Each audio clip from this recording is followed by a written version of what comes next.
ಬಳ್ಳಾರಿ ಗ್ರಾಮೀಣ ಕ್ಷೇತ್ರಕ್ಕೆ ಉಪಚುನಾವಣೆ ಅದ ಅನ್ನೋದು ಎಲ್ಲರಿಗೂ ಗೊತ್ತೈತಿ. ಆದ್ರೆ ಬಿಜೆಪಿಲಿಂದ ಮಾಜಿ ಮಂತ್ರಿ ಶ್ರೀರಾಮುಲು ನಿಲ್ತಾರ ಇಲ್ವಾ ಅನ್ನೋದು ಇನ್ನೂ ಅನುಮಾನ ಐತಿ. ಒಂದಿಟ್ಟು ಮಂದಿ ಶ್ರೀರಾಮುಲುನೇ ನಿಲ್ತಾರ ಅಂತಾರ. ಆದ್ರೆ ಶ್ರೀರಾಮುಲು ಈ ಗುಟ್ಟನ್ನ ಇನ್ನ ಬಿಟ್ಕೊಡವಲ್ರ. ಈ ಬಗ್ಗೆ ನಾಳೆ ಹೇಳ್ತೀನಂದಾರ. 9ನೇ ತಾರೀಕಿಗೆ ನಾಮಪತ್ರ ಹಾಕ್ತೀನಂತನೂ ಹೇಳ್ಯಾರ. ಗದಗ್ನ್ಯಾಗ ಮಾತಾಡಿದವರು ನಾಳೆ ಸಂಜೆಯೊಳಗ ನನ್ನ ನಿರ್ಧಾರ ಹೇಳ್ತೀನಿ ಅಂದಾರ. ಪಕ್ಷೇತರ ಆಗಿನೋ ಅಥವಾ ಬಿಜೆಪಿಯಿಂದ ನಿಲ್ಬೇಕು ಅನ್ನೋದು ಹೇಳ್ತಾರಂತ.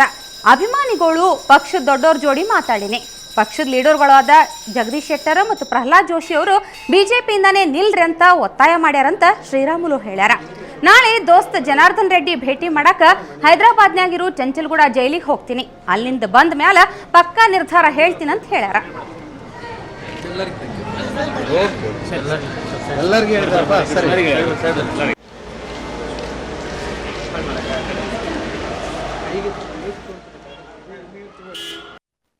ನಾಳೆ ನಾನು ನನ್ನ ಸ್ನೇಹಿತರಾದಂಥ ಜನಾರ್ದನ್ ರೆಡ್ಡಿ ಅವರ ಜೊತೆಲಿ ನಾನು ಮಾತುಕತೆ ನಡೆಸ್ತಾ ಇದ್ದೀನಿ. ನಾಳೆ ಹೈದರಾಬಾದ್ಗೆ ಹೋಗ್ತಾ ಇದ್ದೀನಿ.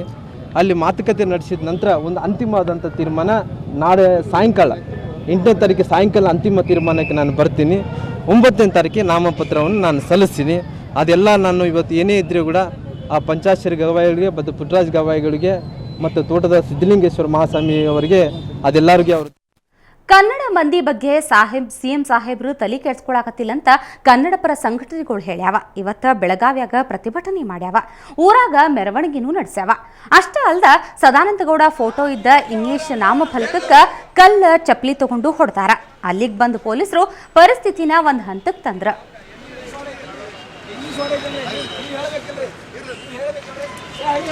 ಅಲ್ಲಿ ಕಾರ್ಯಕ್ರಮ ಮುಗಿದ ಮೇಲೆ ಸಿಎಂ ಅವರು ಕನ್ನಡದ ಮನವಿ ಸ್ವೀಕರಿಸದೆ ಹೋಗಿದ್ದು ಕನ್ನಡದ ಸಮಸ್ತ 6 ಕೋಟಿ ಕನ್ನಡಿಗರಿಗೆ ಅನ್ಯಾಯ ಮಾಡಿದ್ದಾರೆ.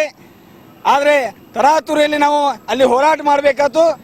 ಅದೇ ವೇಳೆಯಲ್ಲಿ ನಮ್ಮನ್ನು ಒಂದು ಕಳ್ಳರ ಹಾಗೆ ತಮ್ಮ ವಾಹನಗಳಲ್ಲಿ ತೆಗೆದುಕೊಂಡು ನಮ್ಮನ್ನು ಟಿಳಕವಾಡಿ ಕರ್ಕೊಂಡು ಹೋದರು. ಅಲ್ಲೂ ಕೂಡ ಮಾನ್ಯ ಮುಖ್ಯಮಂತ್ರಿಗಳಿಗೆ 1 ಸೆಕೆಂಡ್ ಕೂಡ ಕನ್ನಡಿಗರಿಗೆ ಸ್ಪಂದಿಸದೆ ಅಲ್ಲಿ ನಮಗೆ ಕನ್ನಡಿಗರಿಗೆ ಅನ್ಯಾಯ ಮಾಡಿದ್ದಾರೆ.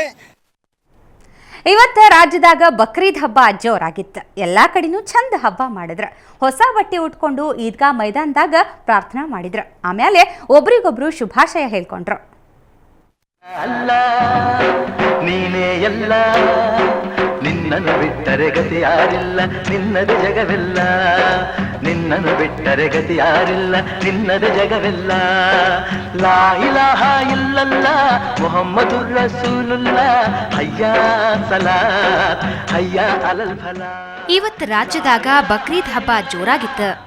ಎಲ್ಲಾ ಕಡೆನೂ ಚಂದ ಆಚರಿಸಿದ್ರ. ಬಾಗಲಕೋಟೆಯೊಳಗ ಮುಸ್ಲಿಂ ಮಂದಿ ಭಾಳ ಸಂಭ್ರಮದಾಗ ಹಬ್ಬನ ಆಚರಣೆ ಮಾಡ್ಯಾರ. ಬೆಳಗ್ಗೆ ಹೊಸ ಬಟ್ಟಿ ತೊಟ್ಟು ಈದ್ಗಾ ಮೈದಾನದಾಗ ಪ್ರಾರ್ಥನಾ ಮಾಡಿದ್ರ. ಆಮ್ಯಾಲ ಒಬ್ರಿಗೊಬ್ರು ಶುಭಾಶಯ ಹೇಳ್ಕೊಂಡ್ರು. ಪೂರ್ವಜರ ಸಮಾಧಿಗೆ ಹೋಗಿ ಪ್ರಾರ್ಥನೆ ಮಾಡಿ ಅಲ್ಲಾನ ಆಶೀರ್ವಾದಕ್ಕ ಸಾಕ್ಷಿಯಾದ್ರ. ತ್ಯಾಗ ಬಲಿದಾನಕ್ಕ ಪ್ರತೀತಿಯಾಗೈತಿ ಬಕ್ರೀದ್. ಈ ಹಬ್ಬನ ಬೀದರ್ನಾಗ ಚಂದಕ್ಕ ಆಚರಣೆ ಮಾಡಾರ. ನಮಾಜ್ ಮಾಡಿ ಇಸ್ಲಾಂ ಮಹಾತ್ಮ ಮಂದಿ ಕೊಟ್ಟಿರೋ ಕೊಡುಗೆನ ನೆನಪು ಮಾಡ್ಕೊಂಡ್ರ.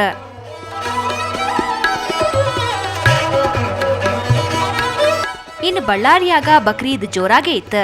ಪ್ರಾರ್ಥನೆ ಮುಗಿದ ಮ್ಯಾಲ ಒಬ್ರಿಗೊಬ್ರು ತಬ್ಕೊಂಡು ಶುಭಾಶಯ ಹೇಳಾರ. ಶಾಸಕ ಸೋಮಶೇಖರ್ ರೆಡ್ಡಿ, ಕಾಂಗ್ರೆಸ್ ಜೆಡಿಎಸ್ ಲೀಡರ್ಗಳು ಕೂಡ ಪ್ರಾರ್ಥನೆ ಮಾಡಿ ಹಬ್ಬದ ಶುಭಾಶಯ ಹೇಳ್ಯಾರ. ದಾವಣಗೆರೆಯೊಳಗ 1000ಕ್ಕ ಹೆಚ್ಚಾಗಿ ಮಂದಿ ಖಬರ್ಸ್ತಾನ್ ಹತ್ರ ನಮಾಜ್ ಮಾಡಾರ. ಯಾವ್ದ ಗಲಾಟಿ ಆಗದಂಗ ಪೊಲೀಸರ ಎಚ್ಚರಿಕೆ ವಹಿಸಿದ್ರ.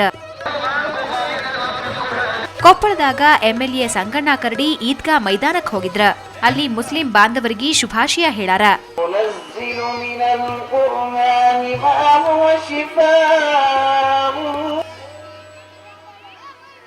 ಬ್ಯೂರೋ ರಿಪೋರ್ಟ್, ಸುವರ್ಣ ನ್ಯೂಸ್ 24/7. ಹುಬ್ಬಳ್ಳಿ ಎಪಿಎಂಸಿ ಅಂದ್ರ ಏಷ್ಯಾದಾಗ ಭಾರಿ ದೊಡ್ಡ ಮಾರ್ಕೆಟ್. ಆದ್ರ ಇಲ್ಲಿ ಭ್ರಷ್ಟಾಚಾರನೂ ಅಷ್ಟ ದೊಡ್ಡದೈತಿ. ಅಧಿಕಾರಿಗಳು, ದಲ್ಲಾಳಿಗಳು, ಲಾರಿ ಮಾಲೀಕರು, ವೇಬ್ರಿಡ್ಜ್ ಮಾಲೀಕರು ಅಷ್ಟೂರು ಸೇರ್ಕೊಂಡ ಸರ್ಕಾರಕ್ಕೆ ಕಟ್ಟಬೇಕಾದ ಸೆಸ್ ಎಲ್ಲ ತಾವ ನುಂಗಿ ನೀರು ಕೊಡ್ತಾರ. ಹಿಂಗಾಗಿ ಸರ್ಕಾರಕ್ಕೆ ಪ್ರತಿ ತಿಂಗಳ ಕೋಟಿ ನಷ್ಟ ಆಗಕತ್ತೈತಿ. ಇದನ್ನ ಬಯಲಿಗೆ ತಂದೋರು ಎಪಿಎಂಸಿ ಸದಸ್ಯರು. ಇದ್ರ ಬಗ್ಗೆ ತನಿಖೆ ಮಾಡ್ರಿ, ತಪ್ಪಿತಸ್ಥರ ಮೇಲೆ ಕ್ರಮ ತಗೋರಿ ಅಂತ ಪಟ್ಟು ಹಿಡ್ದಾರ.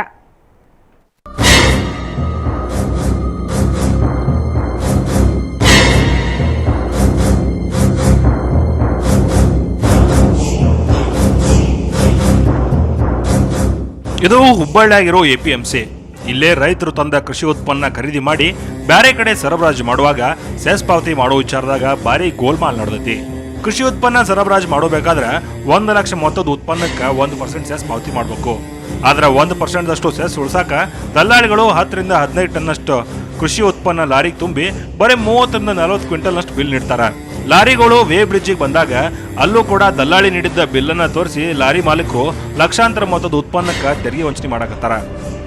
ನಾವು ಹಿಡಿದಂತ ಸುಮಾರು 150 ಲಾರಿಗಳು ಅಂದಾಜು 1,50,000 ರೂಪಾಯಿ ಸೆಸ್ ಅನ್ನ ಕಟ್ಟಬೇಕಾದಂತದನ್ನು ಅವ್ರು ಕಟ್ಟಿಲ್ಲ. ಆ ಕಾರಣಕ್ಕಾಗಿ ನಮ್ಮ ಒಂದು ಕಡೆ ರೈತರನ್ನ ವಂಚನೆ ಮಾಡ್ತಾ ಇದ್ದಾರೆ, ಇನ್ನೊಂದು ಕಡೆ ಸರ್ಕಾರದ ಬೊಕ್ಕಸಕ್ಕೆ ವಂಚನೆ ಮಾಡ್ತಾ ಇದ್ದಾರೆ.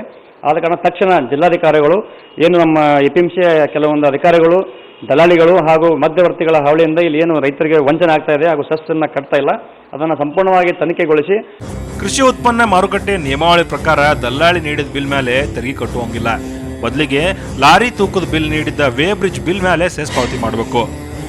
ಆದ್ರೆ ಇಲ್ಲೇ ವೇ ಬ್ರಿಡ್ಜ್ನಿಂದ ಹಿಡಿದು ದಲ್ಲಾಳಿಗಳು, ಅಧಿಕಾರಿಗಳು ಮತ್ತು ಚೆಕ್ ಪೋಸ್ಟ್ ಅಧಿಕಾರಿಗಳು ಶಾಮೀಲಾಗಿ ಸರ್ಕಾರಕ್ಕೆ ಕೋಟಿ ಕೋಟಿ ರೂಪಾಯಿ ತೆರಿಗೆ ಹಣ ವಂಚನೆ ಮಾಡಕತ್ತಾರ. ಇಷ್ಟು ಸಾಲದಂಗ ರೈತರ ತರೋ ಉತ್ಪನ್ನದ ಮೇಲೆ 10% ಸೆಸ್ ವಸೂಲಿ ಮಾಡ್ತಾರ. ಇತ್ತಾಗ 1% ಸೆಸ್ ಕಟ್ಟದ ಹಗಲ್ ದರೋಡಿ ನಡ್ಸಕತ್ತಾರ. ಈ ಬಗ್ಗೆ APMC ಕಾರ್ಯದರ್ಶಿ ಕೇಳಿದ್ರೆ APMC ಸದಸ್ಯರು ಮಾಡೋ ಆರೋಪ ಎಲ್ಲ ಸುಳ್ಳು, ಇಲ್ಲಿ ಯಾವುದೋ ಬಾನ್ಗಡಿ ನಡೆದಿಲ್ಲ ಅಂತಾರ. ಪ್ರತಿಯೊಂದು ಬಿಲ್ ಕೊಡ್ತಾರೆ, ಪ್ರತಿಯೊಂದು ಎಷ್ಟು ತುಂಬ್ತಾರ ಅಷ್ಟಕ್ಕೆ ಬಿಲ್ ಕೊಡ್ತಿದ್ದಾರೆ, ಬಿಲ್ ಕೊಟ್ಟು ಬಿಲ್ನಾಗ ಹೋಗ್ತದೆ. ಇಲ್ಲ ಆ ರೀತಿ ಏನೂ ಆಗ್ತಾ ಇಲ್ಲ. ಒಟ್ನಾಗ ಬೇಲಿನ ಎದ್ದು ಹೊಲ ಮೇದ್ರ ಗತಿ ಏನಾಕೈತಿ ಅನ್ನೋದಕ್ಕೆ ಇಲ್ಲಿ ನಡೀತಿರೋ ಆಕ್ರಮಣ ಸಾಕ್ಷಿ. ಈಗರ ಸಂಬಂಧಪಟ್ಟ ಸಚಿವರು, ಸರ್ಕಾರ ಮತ್ತು ಮೇಲಧಿಕಾರಿಗಳು ಈ ಕಡೆ ಗಮನ ಹರಿಸಿ ತನಿಖೆ ನಡೆಸಿ ತಪ್ಪು ಮಾಡಿದವರಿಗೆ ಉಪ್ಪು ತಿನ್ನಿಸ್ಬೇಕಾಗೈತಿ. ಪ್ರಸನ್ನ ದೇಶಪಾಂಡೆ, ಸುವರ್ಣ ನ್ಯೂಸ್, ಹುಬ್ಬಳ್ಳಿ.